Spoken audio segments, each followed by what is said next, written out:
On aura ce duel au sommet que tout le monde attend déjà entre Kix et Léo. Ouais.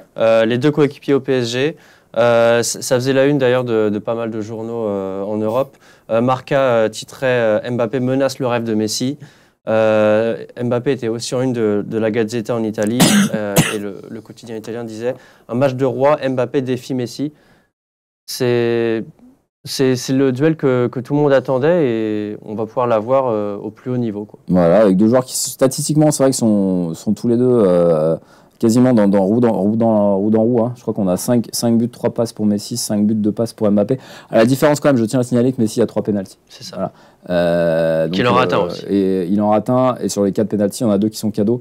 C'est sûr que si tu rajoutes 4 pénaltys à Mbappé, qu'il en met ne serait-ce que 3, il n'y a pas photo entre les deux. Il faut quand même le dire aussi. Alors, et tu me diras, il faut les mettre les pénaltys, je suis d'accord, mais sur le bilan statistique, c'est quand même pas la même histoire entre les deux pour moi, même si aujourd'hui ils sont sur la même ligne quand tu regardes comme ça, brut de pomme.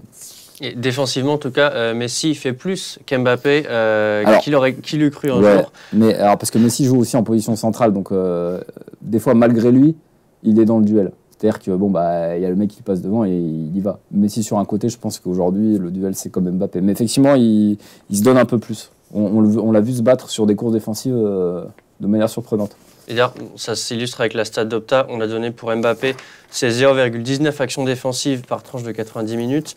Pour Messi, c'est 1,42 actions défensives. Donc c'est sensiblement plus, même si c'est pas faramineux. C'est du Messi, quoi. C'est vrai. Et donc ce fameux duel, les deux qui sont à 5 buts dans ce mondial, donc il y aura la petite carotte aussi. Du meilleur buteur et du meilleur. Alors, parce que ce joue derrière, au-delà de Messi et Mbappé, il y a beaucoup de choses qui jouent et c'est hyper intéressant. Il y a beaucoup de choses qui jouent. Il y a déjà la fin de saison du PSG, lequel va faire la gueule et lequel va être content. Il y a la finale de la Coupe du Monde, gagner une Coupe du Monde. Il y a est-ce que Messi va raccrocher avec une Coupe du Monde ou pas, ou est-ce que Mbappé, qui rappelons-le a déjà une Coupe du Monde pour beaucoup de gens, c'est le tour de Messi. Voilà. Et après, on peut faire l'analogie sur les Bleus qui vont briser un rêve. Globalement, aujourd'hui, le monde entier, à part nous, est pour que Messi gagne sa Coupe du Monde. Et à part nous et les fans de Cristiano, qui sont complètement starbés. Mais sinon, globalement, aujourd'hui, voilà, à part nous et les fans du Real Madrid, et Kevin Nagui nous le dit, on a déjà vu Roncero, l'éditorialiste du Real, un peu tourner kazakh, parce qu'effectivement, les fans du Real, ils en peuvent plus de Lionel Messi. Donc n'importe qui, ils sont prêts à pardonner à Kylian tout ce qu'il a fait de mal depuis 6 mois, si jamais il empêche Messi de gagner la Coupe du Monde. Mais il y a le Ballon d'Or, et c'est par ça que je voulais finir. Parce qu'aujourd'hui, très clairement, si Messi gagne cette Coupe du Monde, tu peux arrêter les comptes. Hein. Tu me parles pas de Ligue des Champions, de Ligue 1, de je sais pas quoi. Le Ballon d'Or, il est pour lui, mais il était déjà pour lui quand il faisait rien. Donc s'il gagne cette Coupe du Monde, en marquant en finale, sur penalty, hein, le Ballon d'Or, il est pour lui, il est pas pour Kylian, il faut le dire. L'inverse, je sais pas si c'est vrai. Tu vois, parce qu'il y a encore une saison et que derrière, bah voilà, si le PSG gagne les champions, tu peux encore. Mais pour moi, il y aura pas photo si voilà, il y a le Ballon d'Or qui joue déjà dimanche. Il y a aussi la petite course aussi à l'échalote au niveau des buts sur l'ensemble de leur carrière en Coupe du Monde. Messi, il est à 11. Alors évidemment, il est beaucoup plus âgé. Mbappé est déjà à 9. Donc c'est qu'Mbappé passe à. Il lui passera devant, mais. Devant. Alors, 20 minutes, Max nous dit. Et les Brésiliens. Non, alors, détrompez-vous, les Brésiliens sont pas forcément tous anti-argentins. Et j'en veux pour preuve Rivaldo, dont j'ai vu hier un tweet. Rivaldo, l'ancien gaucher du Barça brésilien, quel joueur, champion du monde 2002, qui disait on n'a pas Neymar, on n'a pas le Brésil, mais moi je suis pour que Messi gagne sa Coupe du Monde. Donc non, les Brésiliens sont pas. Évidemment, il y en a qui sont contre les Argentins, mais globalement, encore une fois, le storytelling de Messi qui remporte enfin sa dernière Coupe du Monde à 35 ans, elle marche dans pas mal de pays. Les confrontations Mbappé-Messi quand ils sont face à face jusqu'à présent, ça s'est toujours bien passé pour le brigadier Lotin. Le France-Argentine de 2018, on va pas le rappeler. Et il y a eu la double confrontation PSG-Barça en Ligue des Champions en 2021, un partout au Parc et 4-1 au Camp Nou. Le triplé au match aller de Kiki, voilà. On s'en rappelle. Donc, et une autre stat intéressante, hein, c'est vrai que Mbappé a gagné toutes ses finales de mondial. Oui, inintéressante. Et Messi a perdu toutes ses finales de mondial. Voilà. On a fait une chacun. On fait dire ce qu'on veut aux stats, évidemment. L'impression générale, c'est quoi? C'est vrai qu'on a vu jouer les Argentins aussi.